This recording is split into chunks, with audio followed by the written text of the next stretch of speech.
Hey, good morning. Oh, look at me still on my morning walk by these lovely horse pens and fields. I am having so much fun with my morning routines that I just couldn't even help it. I had to wake up, told the kids, hey, get breakfast, chill. I'll be back in an hour. And I am out for my walk. But it always wasn't like this. It wasn't. Oh, I've been doing this for about a year, on and off. And on and off, and on and off, and on and off. The exercise, it takes me forever to build up the habit to the point where I'm at this point where I can't handle my morning unless I go for my walk, and I just need it so bad. And so I'm out here and I'm definitely catching that morning walk, but I just wanted to remind everybody that is not how it starts. It definitely starts with one walk, and then maybe a walk again the next week, and then you try to get 3 to 5, and then you take 2 weeks off because and then you hurt your hip or something, and you got to take time slow. You get frustrated and mad at yourself. You totally quit and you start again. Who's done that, But I've been doing it for a year, and so after all that anticipated time, because I knew this would happen, I'm at the point where I just can't even start my day without my morning walk jog, and I can't wait to get going on it. But I thought I'd just give you a quick morning update, trying to stay consistent with the videos.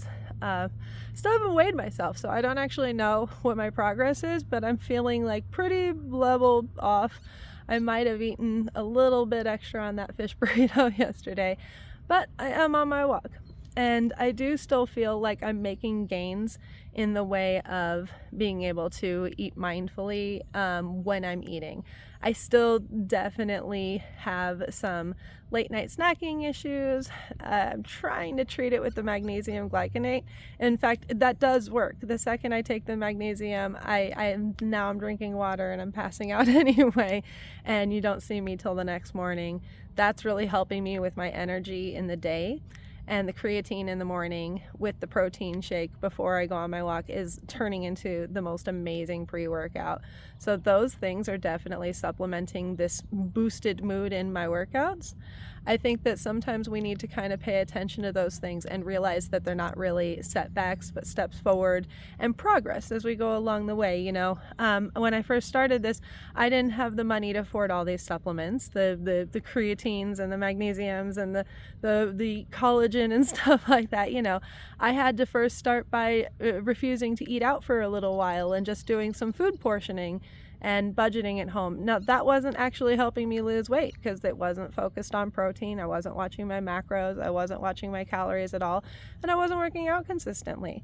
You have to wait for the consistent effort to come in and show up for you. That's when your mentality is ready for the results to come. So today I'm going to be focused on, again, just eating mindfully. It's just I'm doing kind of no diet until, the work week is over and the kids are out of the house again, so I can do my fasting over the weekend. I prefer to have, nobody around when I'm doing that stuff. But I have fasted, with everybody around, going to restaurants, hanging out with people, eating right in front of me. I consider it an extra challenge, especially considering my fasts are only technically they're closer to 36-hour fast, not literally a 24, because I sleep through the next night.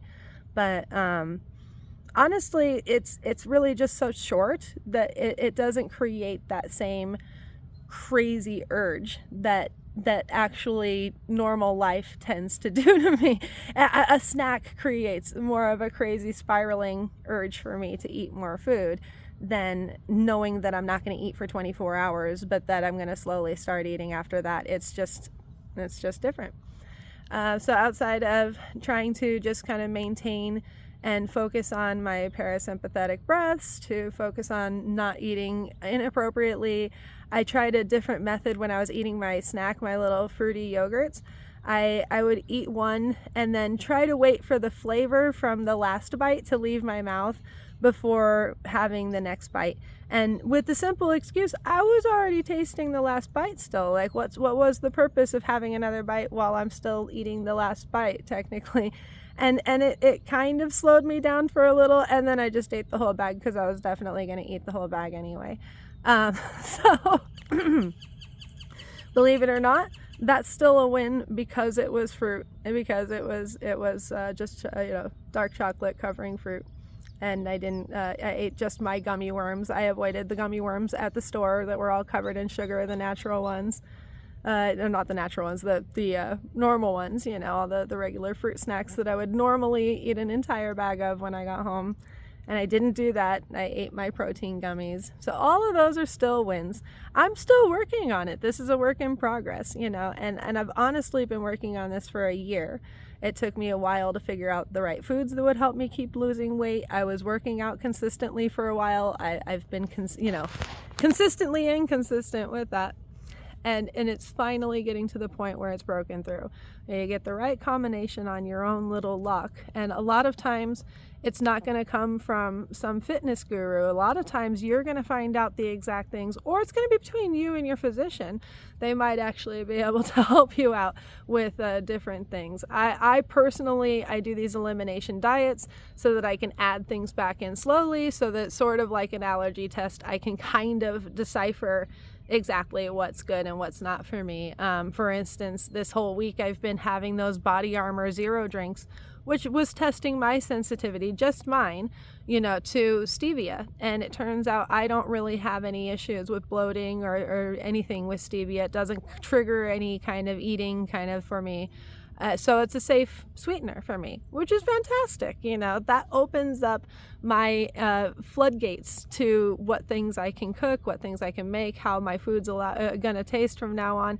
It turns food into an exciting, open field of things that I can do instead of just trying to listen to some plan of what worked for somebody else and try to say, oh, well, if they said no stevia, then I can't have stevia. Or they said no seed oils, probably can't have seed oils, I mean, personally, I think there are some people who probably have sensitivities to seed oils, but there were studies that proved that overall, that's not true. I think that why people, when they lose a lot of weight losing to seed oils, I think a lot of that, and that it might not always be true, because we're talking about some people on the carnivore diets and stuff, and they don't eat carbs, and I'm not trying to disrespect that they do what they do works, but I think a lot of times when people quit seed oils, they just stop ordering fried food, because what else is there on the menu if you're avoiding seed oils? And a lot of times those grilled options were also cooked in seed oils. So, I mean, unless they're going real strict, a lot of those people are simply just eating like the grilled option, which of course is going to make you lose weight, also, tends to, like part of my plan was I had to stop eating fast food. That certainly had an effect. Part of my plan was I stopped drinking super sugary drinks. That certainly had an effect. Everything that I've done has had some sort of effect. And at the end of the day, we just, like I said, it's all about what affects you. Anyway, I am taking way too much time to chitter chatter and not enough time to pitter patter. I got to go. Cheers.